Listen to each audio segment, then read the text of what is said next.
Hello my dear students, welcome to your master chem channel. कैसे हैं प्यारे बच्चों? Very good.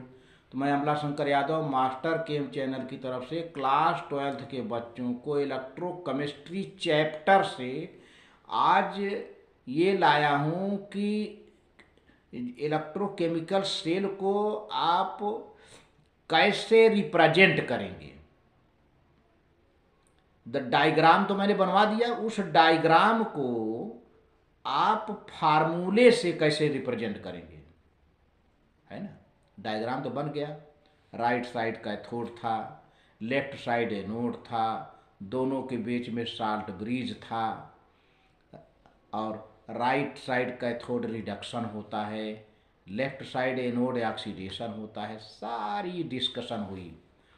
अब इसको फार्मूला के रूप में कैसे रिप्रेजेंट करेंगे, आज का हमारा डिस्कशन यही रहेगा।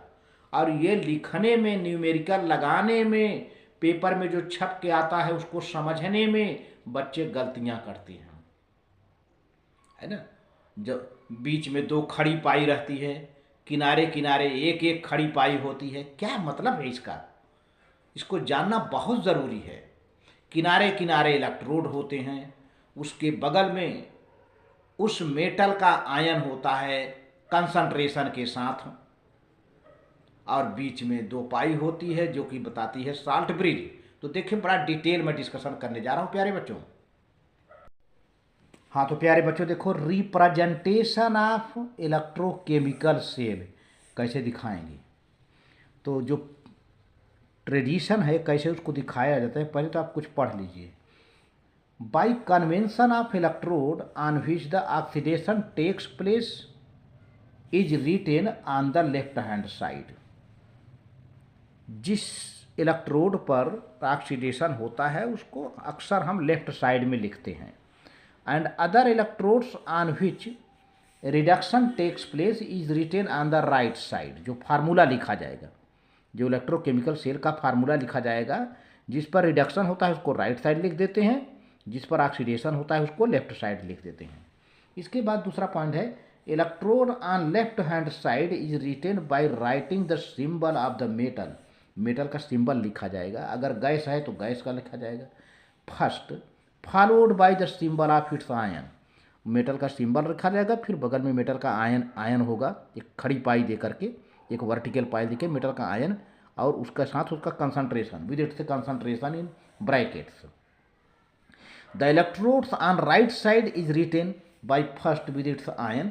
इसी तरह से राइट साइड में भी इलेक्ट्रोड लिखा जाएगा, मेटल लिखा जाएगा, इसके बाद उसका आयन बगल में लिखा जाएगा खड़ी पाई दे करके, और उसका कंसंट्रेशन ब्रैकेट में लिख दिया जाएगा। अभी हम बना के दिखाते हैं, जो है bye symbol of the metal, या गैस भी है तो gas. Single vertical line, single देखिए वर्टिकल लाइन है, single vertical line represents the phase boundaries of the electrodes and vertical double lines represents the salt bridge. देखिए ये single जो line है नहीं, ये इलेक्ट्रोड को अलग करती है सॉल्यूशन से, इलेक्ट्रोड को सॉल्यूशन से अलग करती है। इधर सिंगल लाइन कॉपर इलेक्ट्रोड को कॉपर सॉल्यूशन से अलग करती है, जिंक इलेक्ट्रोड को जिंक सॉल्यूशन से अलग करती है। तो सिंगल ये इलेक्ट्रोड लाइन सिंगल लाइन है कि जो कि इलेक्ट्रोड को सेपरेट करती है। और बाकी जो बीच में डबल वर्टिकल लाइन है, ये क्या बताती है? डबल वर्टिकल लाइन ये साल्ट ब्रिज बताती है। और अब देखिए ये क्या है? जिंक मेटल का इलेक्ट्रोड है जो कि एनोड है, क्योंकि इधर ऑक्सीडेशन होता है भी बताया गया है। और कॉपर मेटल का इलेक्ट्रोड है जिसको कैथोड कहते हैं, इस पर रिडक्शन होता है, राइट साइड लिखते हैं। और दोनों का आयन है, इसका कंसंट्रेशन C1 है ब्रैकेट में, इसका कंसंट्रेशन C2 है। ये जो आयन है इसका कंसंट्रेशन लिखा जाता है। यही है तरीका लिखने का। ध्यान दीजिए, जिसका रिडक्शन होता है उसको राइट साइड पर, जिसका ऑक्सीडेशन होता है उसका लेफ्ट साइड पर। किनारे किनारे मेटल है, फिर एक बड़ी लाइन है, और उसी के बाद उसका आयन है कंसंट्रेशन के साथ। इसी जिंक मेटल का जिंक आयन है कंसंट्रेशन के साथ, और साल्ट ब्रिज है। यही है बेटा। आगे देखिए यहाँ पर मैंने बाकायदे बताया भी है। जैसे लेफ्ट इलेक्ट्रोड क्या है? लेफ्ट इलेक्ट्रोड को क्या बोलोगे? एनोड। एनोड पर क्या होता है? ऑक्सीडेशन। और लेफ्ट इलेक्ट्रोड से इलेक्ट्रॉन चलता है, लेफ्ट इलेक्ट्रोड से इलेक्ट्रॉन चलता है और कहाँ जाता है, राइट इलेक्ट्रोड की ओर। तो राइट इलेक्ट्रोड को क्या कहते हैं प्यारे बच्चों, कैथोड। कैथोड पर क्या होता है, रिडक्शन। तो लेफ्ट इलेक्ट्रोड एनोड, वहाँ पर होता है ऑक्सीडेशन। राइट इलेक्ट्रोड कैथोड, वहाँ पर होता है रिडक्शन। और इलेक्ट्रॉन किधर से चलता है, लेफ्ट इलेक्ट्रोड से, कहाँ को जाता है, कैथोड की ओर। इस तरह से अब इलेक्ट्रोकेमिकल सेल रिप्रेजेंटेशन यहाँ पर है, कैसे दिखाएंगे। देखिए पहले मेटल लिखेंगे, फिर उसी मेटल का आयन लिखेंगे। पहले मेटल लिखेंगे, एक खड़ी पाई देंगे, फिर मेटल, उसी मेटल का आयन लिखेंगे, ब्रैकेट में उसका कंसंट्रेशन लिखेंगे, फिर साल्ट ब्रिज का चिन्ह देंगे, 2 वर्टिकल लाइन साल्ट ब्रिज, फिर मेटल का आयन लिखेंगे, राइट साइड वाला मेटल का आयन होगा कंसंट्रेशन, फिर एकदम राइट मोस्ट में उस मेटल का सिंबल देंगे और खड़ी पाई।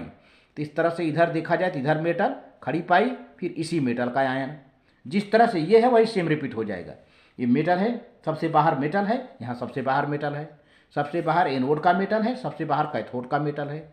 उसके बाद ये बाउंड्री के बाद ये जो खड़ी पाई है बाउंड्री बताती है, बाउंड्री के पार जाइए तो इसी मेटल का आयन है कंसंट्रेशन के साथ, फिर इस मेटल की बाउंड्री ये है खड़ी लाइन, इसके पार जाइए तो इसी मेटल का आयन होगा कंसंट्रेशन के साथ। अब दोनों आयनों के बीच क्या है, ये दो वर्टिकल लाइंस हैं जो कि साल्ट ब्रिज को बताती हैं। अब देखिए इसी बेस पर मैंने ये बनाया है। देखिए ये मेटल जिंक यहाँ पर एनोड, फिर खड़ी लाइन, फिर इसी जिंक का ion metal zinc ion, concentration मान लीजिए C1 है, C1 कंसंट्रेशन, अब जो भी वैल्यू दिया जाए आप लिखो। फिर साल्ट ब्रिज बनाया, साल्ट ब्रिज यहाँ लिखा हुआ है। फिर आ जाइए मेटल, इधर कापर है ना, तो कापर मेटल हमने लिख दिया कैथोड, कापर मेटल का आयन Cu2+, इसका कंसंट्रेशन C। तो इस तरह से बेटा वीडियो अच्छी लगे लाइक करके सब्सक्राइब कर देना, शेयर कर देना। Very good, thank you.